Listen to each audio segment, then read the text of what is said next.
About a week ago, I took a look at 1 Timothy 1 verses 3 to 7, the passage we had been studying in the Passion Translation. And one of the questions I got back was, well, what about the message? How would that shape up? And I think it's a great question. So what I want to do now is take a quick look at the next passage, 1 Timothy 1 verses 8 to 11, in both the message and the Passion Translation. And this is quite a suitable text for this because there's nothing inherently controversial here.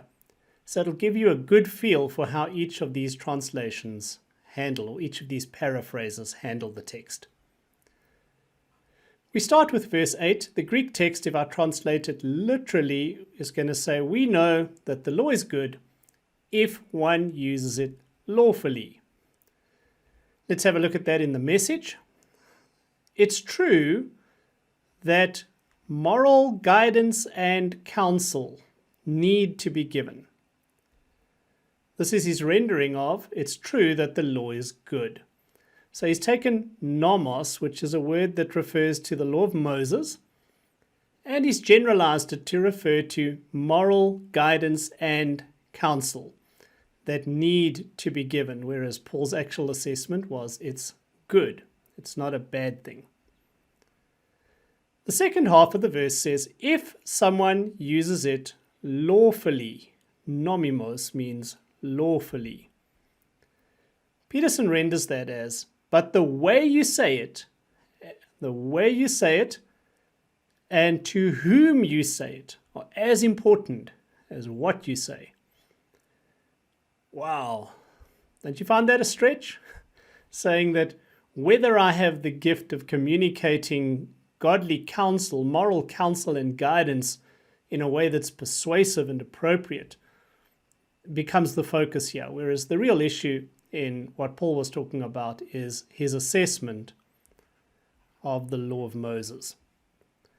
If we come to the Passion Translation, Simmons renders this as, we know that the moral code of the law is, and surprisingly perhaps, the thing I want to focus on here is the word beautiful. Moral code of the law is beautiful when it's applied as God intended. No problem with that. So Paul's point is that the law is good. It's inherently good because it comes from God. Last time I checked, there's quite a difference between saying something or someone is beautiful and saying that they're good. Just try applying that to a beautiful woman or a good woman. Not the same idea. What you see in both of these is that when you paraphrase, what you are looking for is to find words that are very impactful. When we read Peterson's flowery rendering, it's very powerful and impactful. The way you say it and to whom you say it are as important as what you say. That's a great bumper sticker. It's quite a far cry from what Paul wrote and what he wrote about. I wanted to keep verses 9 and 10 together because they consist of three parts. Firstly, we have a statement. The law was not given for the righteous, but for the unrighteous. And then we have a vice list, which goes all the way to here. So this is a vice list, so it's a list of sins. We'll call that a principle. And then finally at the end, we have a generalization. So he says, the law wasn't given for the righteous, but for the unrighteous.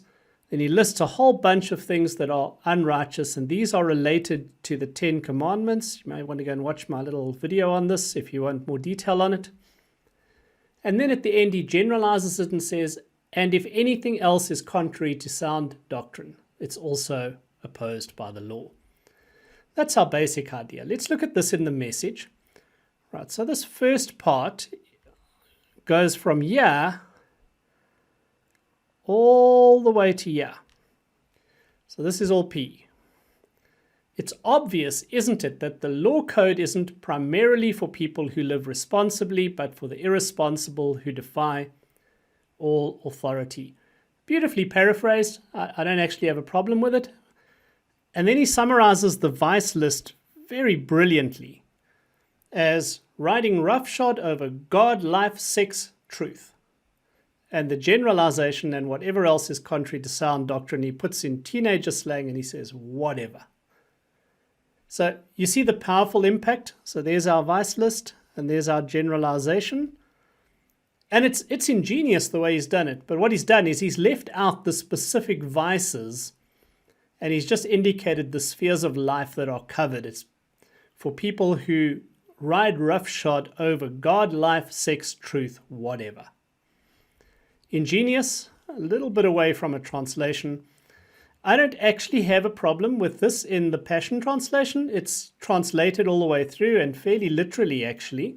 You can see it's a little bit longer by the smaller font. The one gripe I would have is that when he gets to the generalization at the end here, so right here at the end, the generalization says, if anything else is contrary to false teaching, if anything else is contrary to sound teaching. And then he turns this into all those. So the list says anything else. Yeah, we're talking about people. And it's anything that's contrary to sound teaching. He's talking about people who oppose the teaching of godliness and purity in the church. Don't think that's even remotely the same thing as Paul's generalization. But the rest of this is pretty good. And then this part in italics is simply added. They are the ones the law is for. It's repeated from up here, but it's not repeated in the original text. Lastly, let's go to verse 11.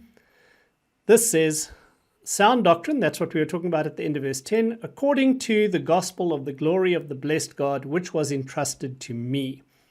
And what Paul is doing here is he establishes his gospel, the gospel entrusted to him, as the yardstick according to which sound doctrine is recognized, discerned, measured. The Message has they, not sure who the they are, because we weren't talking about a they, we were talking about an it, are contemptuous of the great message I have been put in charge of by this great God. Again, it's nice and eloquent, preaches well, not quite the same thought that we're dealing with over here. And the Passion has, I have been commissioned to preach the wonderful news of the glory of the exalted God. So these two are actually quite similar, and they capture some of the big ideas that the gospel has been entrusted to Paul. But the emphasis isn't on him being sent to preach it, although he was.